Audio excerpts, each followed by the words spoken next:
Merci de votre fidélité à TFM. Elle fait partie des journalistes qui ont franchi la frontière ténue entre la politique et le journalisme. Mariam Silikane est notre invitée ce soir. Bonsoir. Bonsoir, Chérif Diop. Merci d'avoir accepté notre invitation, investi sur la liste d'Oundou à Matam, où vous êtes la tête de liste départementale. La campagne a démarré sur les chapeaux de roue Effectivement. par la violence. Le convoi de PASTEF a été attaqué hier à Koungheul. On se rappelle également le saccage du siège de Samsekadou. Comment réagissez-vous devant ces actes de violence? Écoutez, moi je pense que les violences devraient être derrière nous. Les violences électorales, ça devrait être quelque chose que les Sénégalais ne devraient plus vivre. Ce qui se passe, c'est que malheureusement, il y a encore des leaders qui, dans leur communication, haranguent des foules et font en sorte que les jeunes s'adonnent à de la violence. Mais tout le monde sait que c'est contre-productif. Et normalement, ça devrait arrêter. D'autant plus que le chef de l'État avait fait un appel au début des élections, appelant à des élections sereines, à des élections zen. Donc, je crois que nous ne pouvons que appeler les gens à la raison et leur demander de faire focus sur l'essentiel. Oui, je le disais, vous êtes tête de liste départementale donc au niveau de Matam, où l'actualité, vous le savez, c'est quand même l'inondation fluviale. Comment parler politique à ces sinistrés? C'est très difficile et c'est même un peu gênant parce que moi je doute même que certaines populations puissent se rendre dans des bureaux de vote et aller voter. Oui. Mais vous craignez un faible taux de participation? Oui, je l'attends. J'attends vraiment, d'autant plus que je n'ai pas entendu encore des dispositifs qui seraient mis en place. Aujourd'hui, apparemment, la Direction générale des élections en a parlé, mais j'avoue que je n'ai pas beaucoup pris les informations à temps pour savoir qu'est-ce qui va être fait. Mais c'est quelque chose qui m'occupe personnellement, parce que si vous êtes tête de liste dans un département et que la moitié de vos populations aujourd'hui sont dans la crue, dans les inondations, à cause de ces lâchers d'eau des barrages de Malentali, mais aussi à cause de l'hivernage qui est assez fourni cette année, c'est quelque chose qui vous pose problème. Mais néanmoins, ça nous permet de montrer qu'il y a beaucoup de choses en termes d'aménagement qui auraient dû être faits et qui n'ont pas été réalisées. Donc rappeler ça aux populations et leur demander de faire les bons choix, c'est quelque chose que nous allons faire. Oui, et l'OMVS a mis en place un plan d'alerte intégrant les dernières données hydrologiques et les impacts potentiels du changement climatique. Mais comment, vous le disiez, anticiper pour éviter les moments de détresse d'ailleurs que vivent ces populations? Déjà, il faut être à côté des populations. Déjà, parce que des populations qui sont dans le désarroi et dans le sinistre, il faut déjà avoir une bonne communication, savoir leur parler. On est en situation de catastrophe naturelle. Les autorités publiques auraient dû déjà, en 24 heures, être auprès des populations, déclencher le plan Orsec et tout au long du fleuve Sénégal, positionner des militaires qui aideraient les gens à peut-être mettre des sacs de sable, à les sortir de l'eau, à les délocaliser, peut-être mettre des abris provisoires en attendant que les gens soient au sec, que les enfants et les femmes soient au sec, en attendant de pouvoir leur parler. Maintenant, planification, programme, anticipation. Ce qui est vrai, c'est que le changement climatique est là pour rester, il va être pérenne. Maintenant, comment faire pour anticiper? Ça, c'est en termes de concertation, de essayer, ceux qui vivent sur place, leur demander qu'est-ce qu'ils veulent.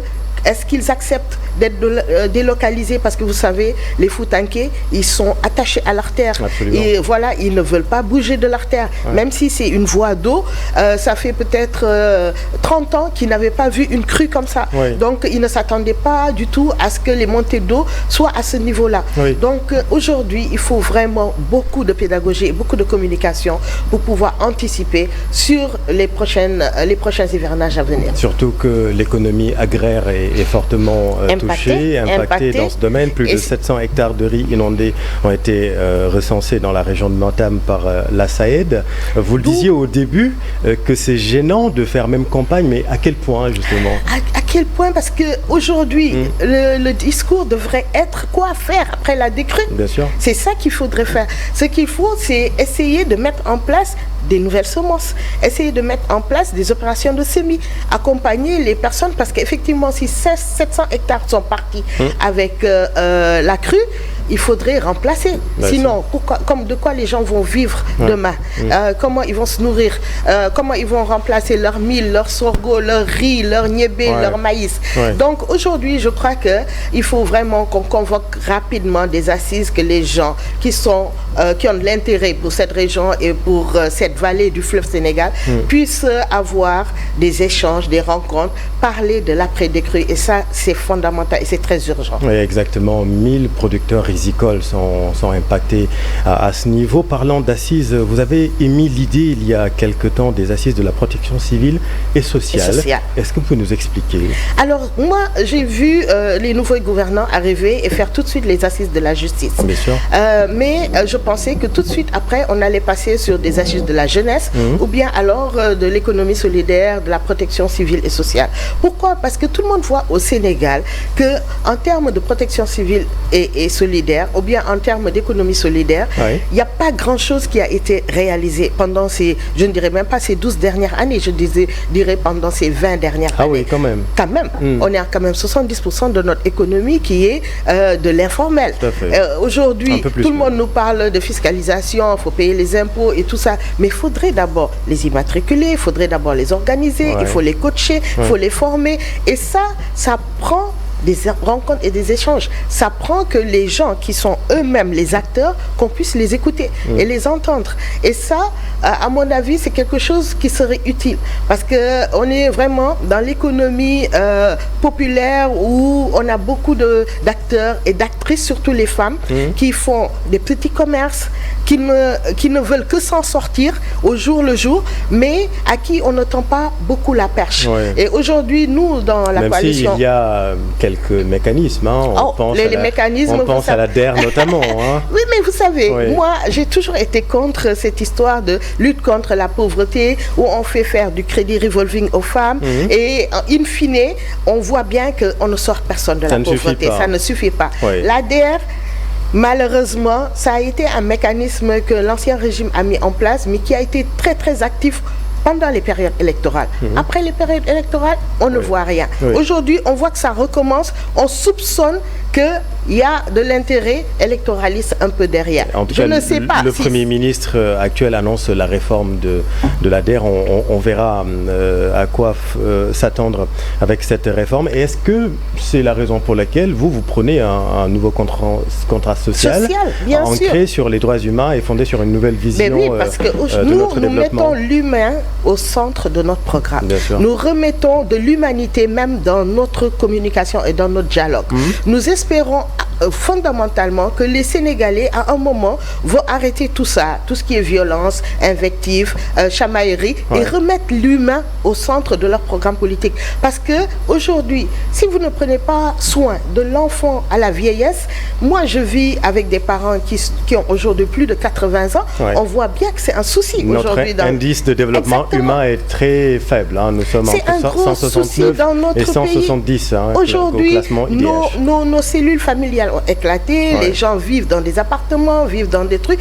Quand nous avons des personnes âgées à charge, nous avons des soucis et personne n'y a pensé. Les familles s'organisent comme elles peuvent, mais quand les familles sont composées de personnes qui doivent aller travailler, les vieilles personnes sont laissées toutes seules à la maison, il n'y a pas assez d'assistance, ni des collectivités locales, ni du gouvernement, ni de personnes, on voit que c'est un souci. Oui, alors tête de liste départementale à Matam.